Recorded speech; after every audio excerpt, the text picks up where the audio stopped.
সামনেই আসছে রথযাত্রা। এই রথযাত্রা উপলক্ষে আমরা প্রত্যেকেই কম বেশি বাড়িতে খাজা বানিয়ে থাকি। তবে এই খাজা বানানোটা অনেকে একটু ঝামেলার বলে মনে করেন। তবে এই খাজা বানানো যে এতটা সহজ, এই ভিডিওটা দেখলেই বুঝতে পারবেন। যে কেউ একবার দেখাতে একদম পারফেক্ট খাজা তৈরি করে নিতে পারবেন। একদম মুচমুচে রসালো খাস্তা খাজা হবে। এই খাজা বানিয়ে বয়ামের মধ্যে ভরে 5 থেকে 6 মাসে সংরক্ষণ করা যায়।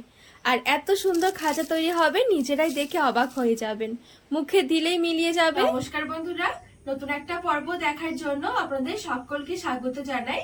আজকে রথযাত্রা উপলক্ষে বাড়িতে কিভাবে খাস্তা খাজা তৈরি করবেন সেই সহজ রেসিপি শেয়ার করব।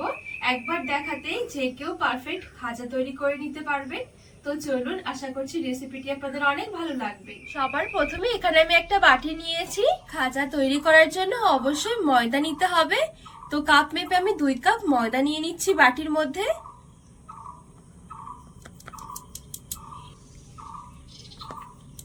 লবণ দিয়ে দিচ্ছি সামান্য। এবারে নিয়েছি এখানে ঘি। ঘিটা ফ্রিজে ছিল বলে একটু জমাট বাঁধানো রয়েছে। তো আমি এখানে 2 টেবিল চামচের মতন ঘি দিয়ে দেবো। এবারে এই ঘিটা দিয়ে একটু ভালো করে ময়দাটা ময়াম দিয়ে নেব।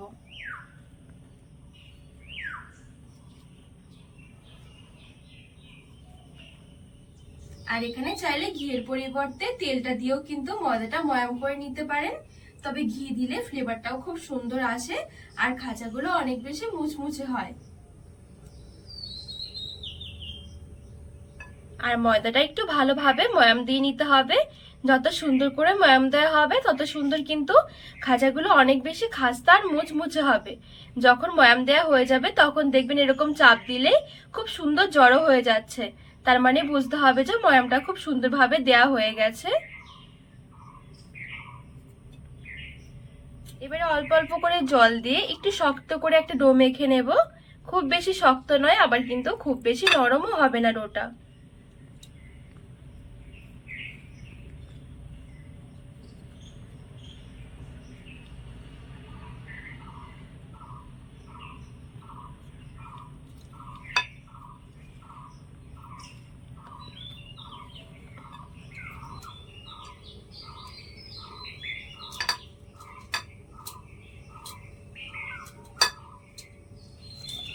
তো এই দেখুন, আমি এখানে অল্প অল্প করে জল দিয়ে খুব সুন্দরভাবে একটা ডো মেখে নিয়েছি। ডোটা কিন্তু খুব বেশি নরম করিনি, এটা একটু রেস্টে রাখবো। রেস্টে রাখার পর কিন্তু আরো একটু সফট হয়ে যাবে। তো প্রথমে একটু শক্ত করে মাখাতে হবে। এবারে ঢাকা দিয়ে এক সাইডে রেখে দেবো 10 মিনিটের জন্য। এবারে খাজার জন্য একটা চিনির রস রেডি করে নেব। তো গ্যাস ধরিয়ে কড়াই বসিয়ে দিয়েছি। কড়াই নিয়ে নিচ্ছি 1.5 কাপ মতন চিনি আর 1/2 কাপ নিয়ে নিচ্ছি। আর ফ্লেভারের জন্য 4টে এলাচ দিয়ে দিলাম ফাটিয়ে। আর এই 1.5 কাপ চিনির জন্য 1 কাপ দিয়ে দিচ্ছি জল। এবারে নেড়ে ছেড়ে চিনিগুলো গলিয়ে নেব আর চিনির রসটা একটু ফুটিয়ে নেব।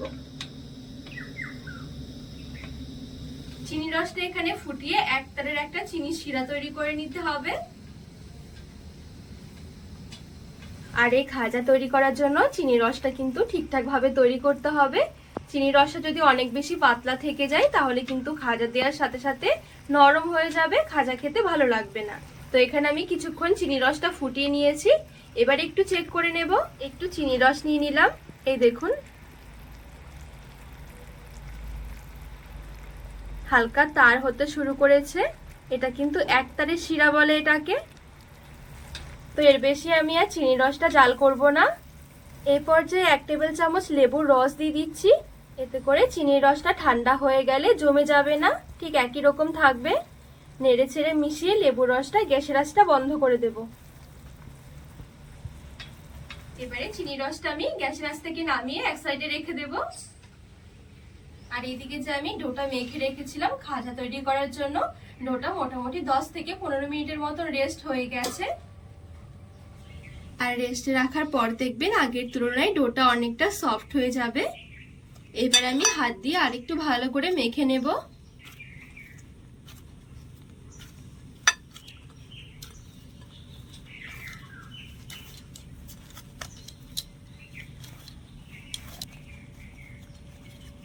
এই দেখুন এখানে একদম খুব সুন্দরভাবে মসৃণ করে মেখে নিয়েছি। এবারে এই ডোটা বড় একটা চাটুর মধ্যে নিয়ে নিচ্ছি আর একটু বড় করে রুটি বেলে নেব, একটু পাতলা করে। আর এই রুটিটা বেলার জন্য আমি এখানে কিছুটা নিয়েছি কর্নফ্লাওয়ার। একটু চেষ্টা করবেন কর্নফ্লাওয়ার দিয়ে রুটিটা বেলার, তাহলে কিন্তু অনেক সুন্দর পাতলা হবে। পুরো ডোটাই যেহেতু নিয়ে নিয়েছি সেই জন্য রুটিটা অনেকটাই বড় হবে আর একটু পাতলা করতে হবে।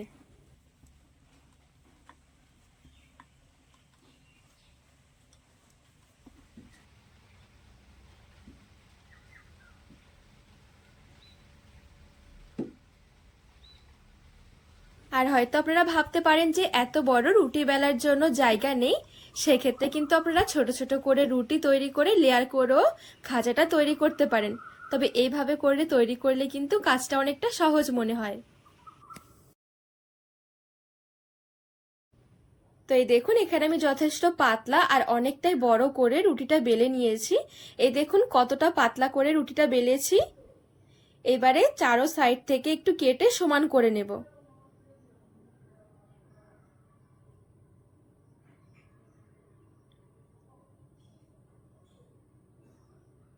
সাইডের অংশগুলো একটু তুলে নিচ্ছি।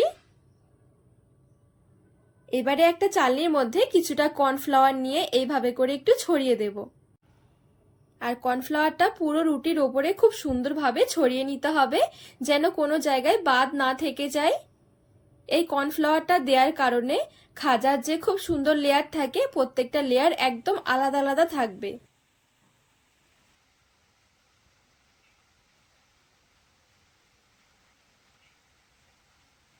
পুরো রুটির ওপরে কর্নফ্লাওয়ার ছড়ানো হয়ে গেলে এভাবে করে নিচ দিক থেকে একটু রোল করে নিতে হবে।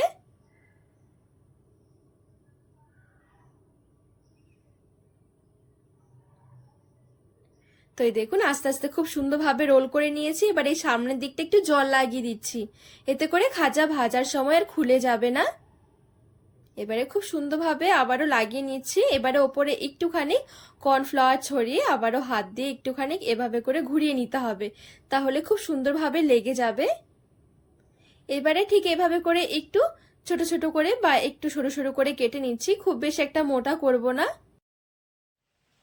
2 কাপ ময়দা দিয়ে কিন্তু আপনারা অনেকগুলো খাজা তৈরি করতে পারবেন, 35 থেকে 40টা মতন অনেকগুলো খাজাই তৈরি হবে।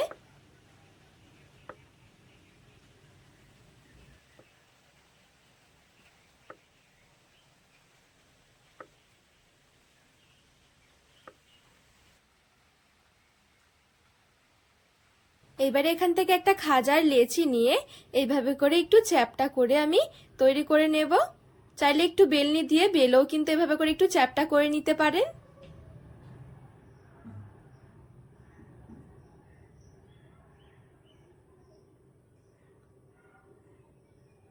তো এই দেখুন এখানে একটা খাজা খুব সুন্দরভাবে রেডি হয়ে গেছে।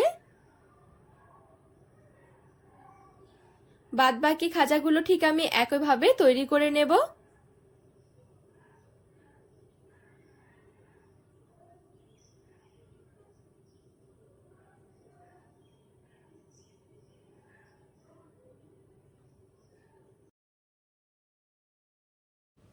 তো এই দেখুন সবগুলো খাজা খুব সুন্দরভাবে আমি তৈরি করে নিয়েছি। আর এদিকে খাজা ভাজার জন্য কিছুটা তেল আমি আগে থেকে গরম করতে বসিয়ে রেখেছি। তেলটা যখন হালকা গরম হয়ে যাবে খাজাগুলো তেলের মধ্যে ছেড়ে দেব। প্রথমে আমি একটা একটা করে খাজা দিচ্ছি, একবারে বেশি দিলে কিন্তু এগুলো খুব সুন্দরভাবে লেয়ারগুলো খুলবে না, তো একটা একটা করে দিতে হবে।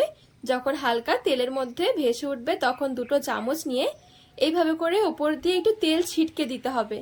যখনই তেল ছিটকে দেওয়া হবে দেখবেন লেয়ারগুলো খুব সুন্দরভাবে খুলে যাবে। এই দেখুন ঠিক এইভাবে করে বাদবাকি খাজাগুলো আমি ভেজে নেব। তো এবার আমি কয়েকটা 4 থেকে 5টা মতন খাজা তেলের মধ্যে দিয়ে দিলাম।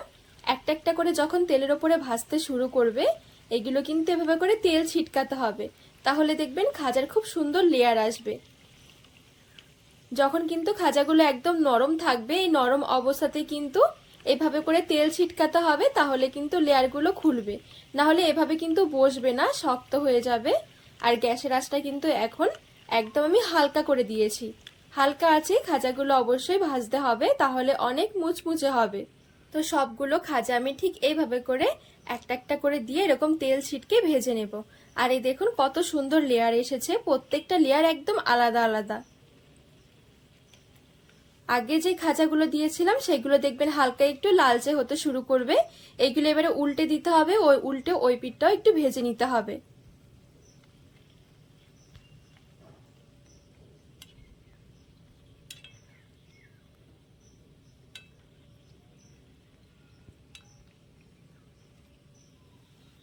যেহেতু ফ্রাইং প্যান নিয়েছি, ফ্রাইং প্যানে অনেকগুলো খাজা একসাথে ভাজা যাবে, তো ঠিক এইভাবে করে খাজাগুলো ভেজে নিতে হবে।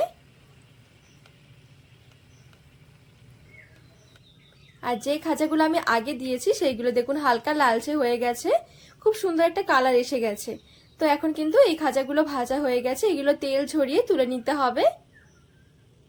এর বেশি আমি আর খাজাগুলো লালচে করব না, ঠিক এরকম একটা কালার আসলে তেল থেকে তুলে নিতে হবে, আর অবশ্যই হালকা আঁচে ভাজতে হবে।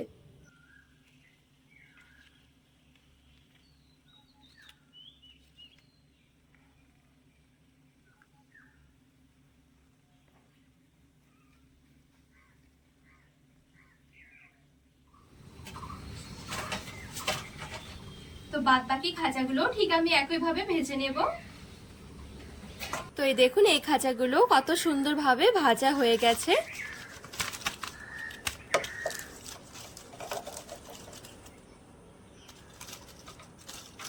আর সবগুলো খাজা দেখুন কত সুন্দর পারফেক্ট হয়েছে। এবারে আমি খাজাগুলো একটু ঠান্ডা করে নেব। এখানে সবগুলো খাজাই ভাজা হয়ে গেছে। চিনি রসটা এদিকে যে আমি তৈরি করে রেখেছিলাম, চিনি রসটাও কিন্তু খুব সুন্দরভাবে ঠান্ডা হয়ে গেছে। আর দেখুন লেবু রসটা দেওয়ার কারণে চিনি রসটা কিন্তু কোনোভাবেই জমে যায়নি। এবারে এক এক করে খাজা দিয়ে চিনি রসটা উল্টে পাল্টে এভাবে করে একটু মিশিয়ে নিতে হবে।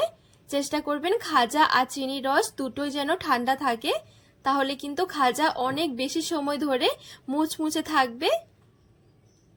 চিনি রস মেশানো হয়ে গেলে একটু ছাকনার মধ্যে তুলে নিচ্ছি, এক্সট্রা যে চিনি রসটা আছে সেটা নিচে ঝরে যাবে। এইভাবে করে সবগুলো খাজা রেডি করে নেব। এবারে একটা প্লেটের মধ্যে তুলে নিয়েছি। এই খাজাগুলো কিন্তু খুব সুন্দরভাবে রেডি হয়ে গেছে, আর দেখতেও দেখুন কতটা লোভনীয় লাগছে। তো সবগুলো খাজা খুব সুন্দরভাবে আমার রেডি, একটা প্লেটের মধ্যে তুলে সাজিয়েও নিয়েছি। দেখতে দেখুন কতটা সুন্দর লাগছে, আর দেখুন কতটা মুচমুচে হয়েছে খাজাগুলো।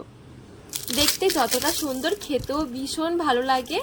ঝটপট এভাবে একদম পারফেক্ট খাজা তৈরি করে নিতে পারে, খেতে দারুণ লাগে। তো বন্ধুরা, আজকে এই মুচমুচে রসালো খাজার রেসিপি আপনাদের কেমন লেগেছে অবশ্যই কিন্তু কমেন্ট করে জানাবেন। আর রেসিপি ভালো লাগলে চ্যানেলটিকে সাবস্ক্রাইব করে পাশে থাকার অনুরোধ রইল।